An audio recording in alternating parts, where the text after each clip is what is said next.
Hello YouTube. This week I've got the keys to a 2017 Toyota Yaris SE Edition. It's a basic car. Well, let's take a look at it.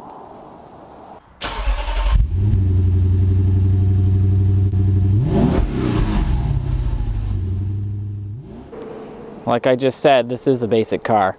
It's pretty much as close as basic as you're going to get for transportation these days. There is, of course, less expensive cars. You've got the competitors, the Nissan Micra, the Mitsubishi Mirage. So this is the hatchback 5-door version. It's got a 1.5 liter engine. This one has an automatic transmission. So it's pretty old school design, the 4-speed automatic transmission, and only, I think it's 106 horsepower on this car. Although it is a light and small car, it's not very powerful. The hatchback is a nice, cute design. It looks good, but that's pretty much what it all has going for it. I think now that I'm honest with the the new designs out there. Take a look at the back here. So it's a pretty small car. They do have a nice, it does kind of look cool with the backup light down at the bottom. You have a pretty small hatch area. You can't fit very much in here, but you can fit a week's groceries or a gym bag or something like that. This load height is pretty high. Like, there isn't very much space between here. It's like, I don't know, maybe 18 inches at the most, 16 inches. You've got your spare tire down here. So it is nice that you do have a spare tire. It is basic, but it's sitting up on some kind of weird metal thing, so you can't get, that's why you're losing all the space. They didn't get that tire flat. If they would have got the tire flat, there'd be a lot more space in the trunk. You do get a tonneau cover on this model, the SE model, and it is, again, pretty basic. You want to take it down, just little clips. It's pretty easy, and it pulls out. Throw it down there, and then you can 60-40 split these seats from here. So as you can see, you can reach everything from the back. So that kind of gives you an idea of how small it actually is, right? I can pull them back up from back here too. There's not so much to show you in this video compared to the plug-in Pacifica I had last week that spent 20 minutes just showing you the features on the inside. There's not much in this one. This is kind of cheap looking. It's not clear coated here, so it doesn't match. Like if you look here, it's shiny, and then it's kind of dull here, so that's kind of cheap. But there is a handle, which I like, so you don't have to put your hands on the dirty paint in the winter. The back is, well, it's a back seat. There's nothing really there. 2 seats, 3 seat belts, a cup holder. I'll get in, but there isn't much space. It's not horrible. I'm not very tall. I'm 5'8", 5'9", so there is space there. On this side, you can see there's a map pocket, and there's a lot less space because the passenger that I had actually pushed the seat a little bit further back for them. And you can see there's no sunroof or anything like that. And now is a good time to mention the price, because you're probably thinking, well, this car's got to be, maybe $15,000, but no, it's $20,000. So that's where I'm coming from right now with this, I guess, is that for 20 grand, there's quite a lot of cars you can grab out there instead of this thing. I'll take a look under the hood here. There you have the tiny engine. Everything's kind of small. You see the hood's kind of small, easy to reach, and the tiny little prop here for that. There's your battery, air box. It's simple. You can see right down to the ground. There's no trays down here to protect the engine from dirt or muck or anything like that. Your windshield washer fluid and your fuse panel or fuse box right there. So everything's there, easy to access. You can see the starter right there if you want to change that, or if you got to change the alternator. Everything's right here, easy to reach. So it's easy to work on, easy to maintain, cheap to run, pretty good on gas. So you do have those things going for it. Now, I used to own a Yaris, so I thought they were great cars, but I only paid $8,000 for my car, drove it for 2 years, and then sold it for $7,000. So that made sense. Paying $20,000 for the car, I'm not so sure it makes sense, but I guess somebody has to buy it new, right? So it does have auto down on the driver's side window, and it does have power windows, so it's not super basic. It's got power mirrors, and it does have a few of the new safety features. So it has collision alert, and it has lane departure alert as well, so that will beep whenever you exit your lane without signaling. It's got volume control and modes for the stereo, and it has cruise control. So that is kind of nice in a subcompact car to have these features. You don't usually get these kind of features in a subcompact car.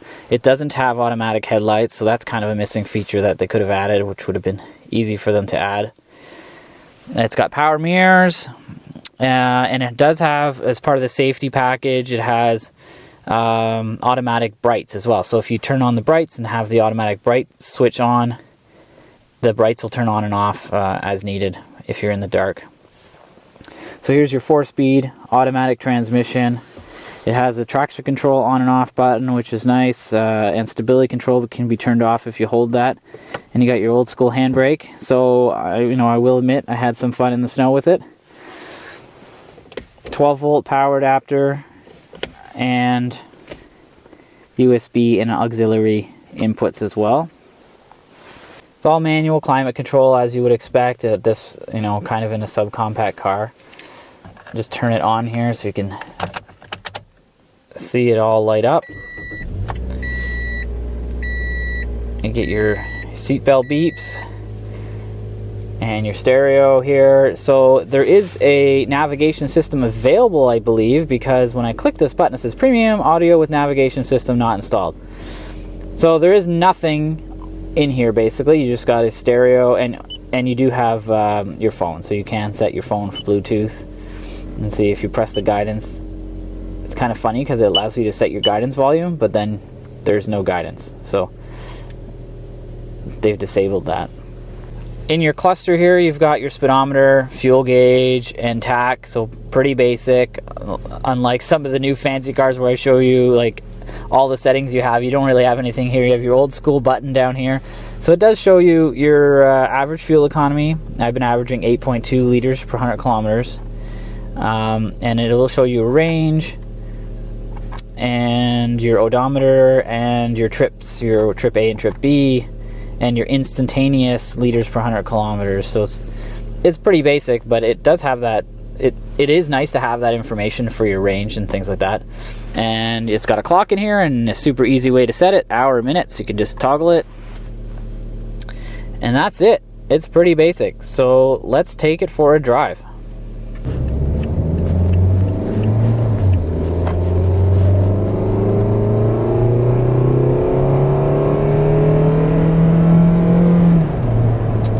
As you can probably hear it's not very quiet. The engine kind of makes a ton of noise, but not much happens. Well, that's what you get with a 100 horsepower car basically these days. Now, I will admit, it is, it feels peppy from 0 to 60 kilometers an hour, not 100 kilometers an hour or 60 miles an hour.